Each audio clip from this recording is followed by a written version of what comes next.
हमारे media relation विभाग के सह प्रमुख भी उपस्थित हैं और इस सभागार में हमारे एक साथी प्रवक्ता ब्रजेश राय भी उपस्थित हैं। धन्यवाद प्रवीण जी।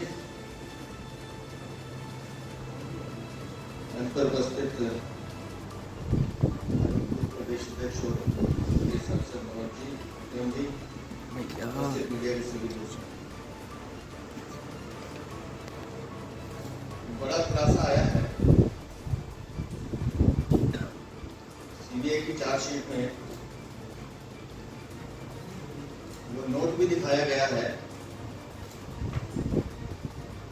जिससे हवाला का पैसा गोवा गया। कट्टर ईमानदार सुबह से चुप।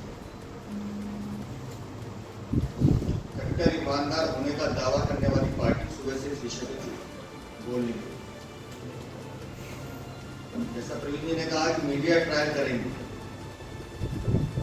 लेकिन अरविंद केजरीवाल को इस बात का जवाब देना चाहिए क्या कारण है कि मनीष की बेल नहीं कर पा रहा। कारण स्पष्ट है। कल जब बेल रिजेक्ट हुई तो माननीय न्यायालय ने टिप्पणी की बड़ी गंभीर है कि आप गवाहों को प्रभावित भी कर सकते हैं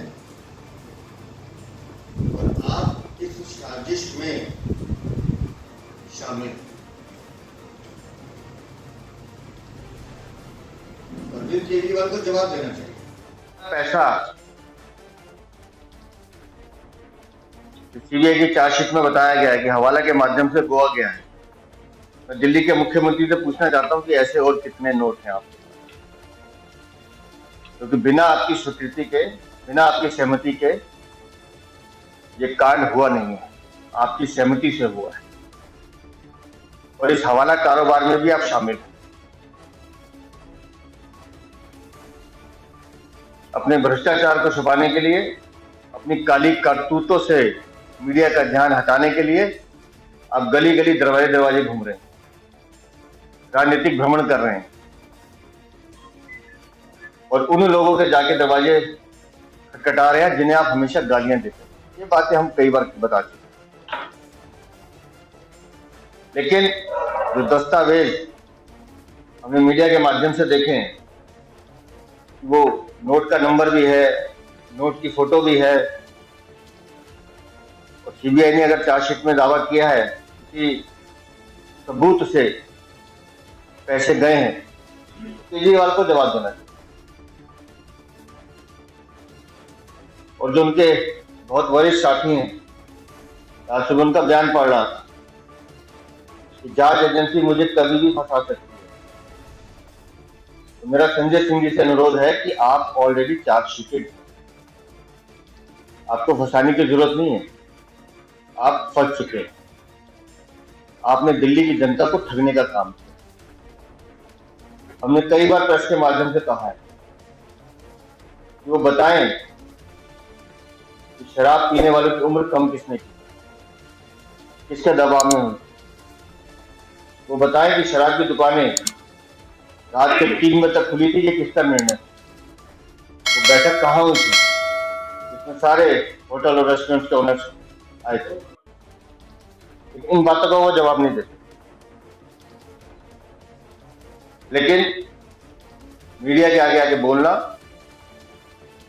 और मीडिया ट्रायल करना, ये उनके स्वभाव में है। तो मैं आज इस प्रेस वार्ता के माध्यम से पुनः अरविंद केजरीवाल से निवेदन करता हूं, अब तो ये स्पष्ट है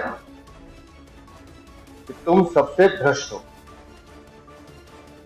तो आपको नैतिक जिम्मेदारी लेते हुए, वैसे नैतिकता नाम की चीज वहां है नहीं, जो उनका चरित्र है, लेकिन फिर भी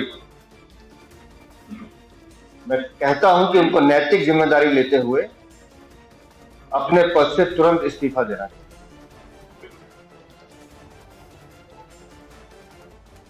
बहुत गंभीर आरोप मनीष पर लगाए गए हैं, लगे हैं, और जिस मिसकंडक्ट की बात माननीय न्यायालय ने की है वो बड़ी गंभीर टिप्पणी। हम पे कोई आरोप लगेगा तो हम पद छोड़ देंगे, ये बात कहने वाले अरविंद केजरीवाल आज मुंह बंद करके क्यों बैठे, क्यों नहीं बोलते। तो इस प्रेस वार्ता के माध्यम से पुनः इस शराब घोटाले में मनीष सिसोदिया तो मात्र एक प्यादा है, असली सूत्रधार अरविंद केजरीवाल हैं और हम उनके इस्तीफे में एक विषय आप सबके संज्ञान में लाना चाहता हूं। इस समय हमारी दिल्ली में एक और घटना ऐसी घटी है जिसने इंसानियत को झिझोड़ कर रख दिया है, और वो घटना है साहिर खान नाम के एक व्यक्ति द्वारा साक्षी की नृशंस हत्या शाहबाद डेयरी में। निश्चित रूप से जो दृश्य सीसीटीवी फुटेज के मार्फत आए हैं उसको देख करके दिल्ली ही नहीं देश की हर व्यक्ति की आत्मा तक हिल चुकी है। और जिस प्रकार से इस केस में अपनी पहचान छुपाकर एक अलग साजिश दिख रही है, वो भी एक बड़े षड्यंत्र की तरफ इशारा करती है। भारतीय जनता पार्टी ये मांग कर रही है कि इस केस में शीघ्रातिशीघ्र ऐसे अपराधी को, ऐसे हत्यारे को, मानवता के हत्यारे को, इसको कम से कम समय में फांसी की सजा हो, ऐसा हम मांग कर रहे हैं। लेकिन साथ ही एक बहुत चिंताजनक बात है जो आज हम इस प्रश्न को खड़ा कर रहे हैं कि ऐसे लोगों का दुस्साहस कैसे ऐसा बढ़ जाता है। ऐसे लोगों के मनोबल को बढ़ाने के लिए कहीं कोई संस्था तो नहीं काम कर रही,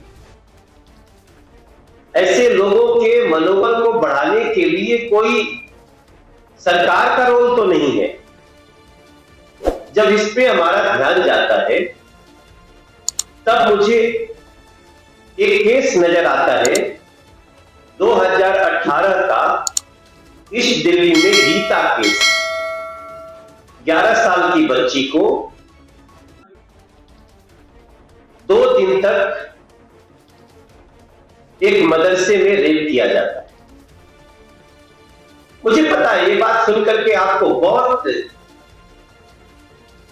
झटका लगेगा, क्योंकि मैं 2018 की बात कर रहा हूं और 2018 की 11 साल की बच्ची का रेप 2 दिन बाद उसी मदरसे से उसका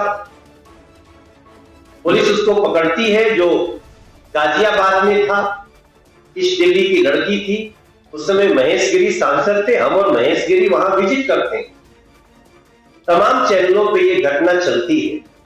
ये जानना इसलिए आवश्यक है कि इसका कुछ न कुछ दिल्ली में हो रहे ऐसी घटनाओं से संबंध है।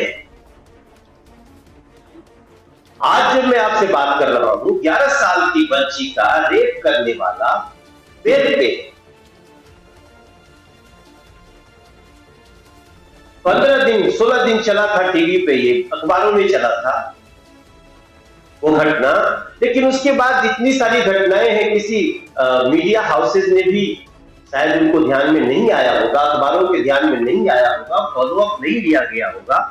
मगर 11 साल की बच्ची का रेप करने वाला, और ये रेप किया, ये किसका बयान है? खुद उस सर्वाइवर बच्ची का बयान है। हम इसकी पड़ताल करने जाते हैं तब हमें पता चलता है कि ऐसे दरिंदों का मनोबल बढ़ाने वाला कोई ना कोई तो है।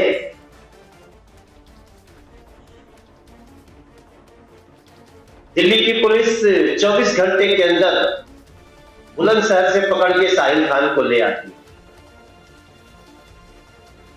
कोर्ट को दे दिया जाएगा, कोर्ट में केस चलेगा। और ऐसी स्थिति में फिर केस कौन लड़ेगा? वो जो केस लड़ेंगे पब्लिक प्रोसिक्यूटर, उनको कोई दबाव में तो नहीं ला रहा है,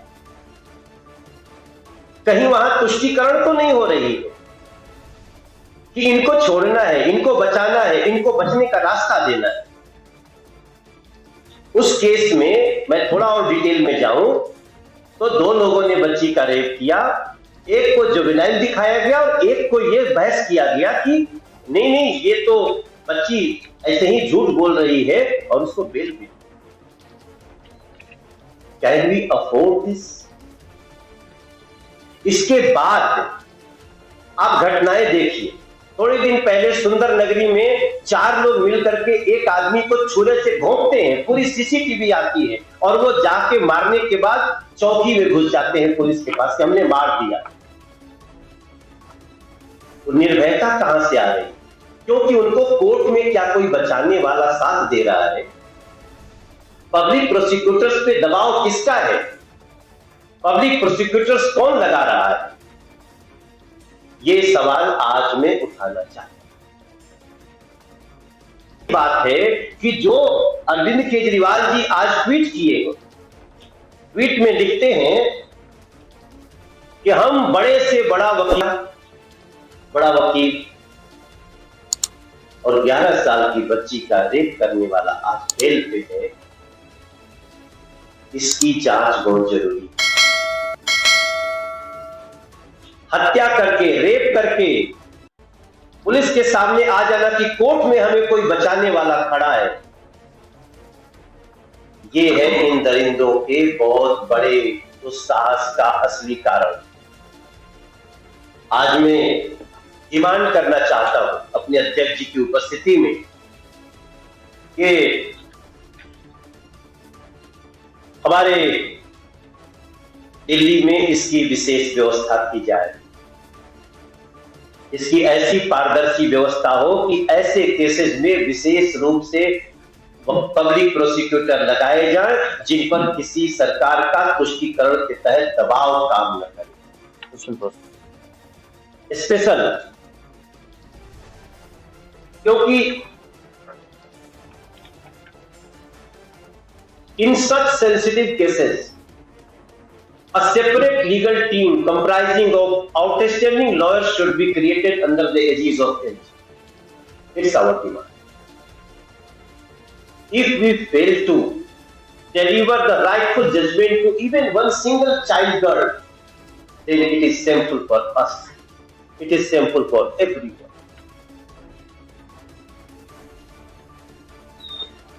And this team shall prioritize these cases and will ensure that all such cases are taken to fast track court and justice is delivered on time. हम क्यों नहीं कर सकते? हम कब तक इस पे अपने आंसू बहाते रहेंगे? कब तक इस पे अपने सर फोड़ते रहेंगे? कब तक हम अपनी आत्मा को इस तरह से झिझोड़ते देख सकते हैं? This is the case 2018 Geeta case को देखा जाए, मैं माननीय कोर्ट से भी बोलना चाहता हूं, लिखूंगा कि 11 साल की बच्ची जो खुद कह रही है इसने रेप किया, वो मौलवी कैसे बेल हो गया? जब हम इसके जड़ में जाएंगे तो एक बड़ी कहानी हमको दिख रही है जो सीधे सीधे दिल्ली सरकार के मुखिया पर सवाल उठाती है। इसलिए आज ये विषय मैं देख रहा हूं टीवी पे लगातार आ रहा है। निश्चित रूप से इसमें लव जिहाद है, क्या है, सब कुछ है, लेकिन ऐसे लोगों का दुस्साहस, तो इस पे हमें आगे जाना है। इस तरह की एक स्पेशल टीम गठित हो, ऐसी भारतीय जनता पार्टी की मांग है।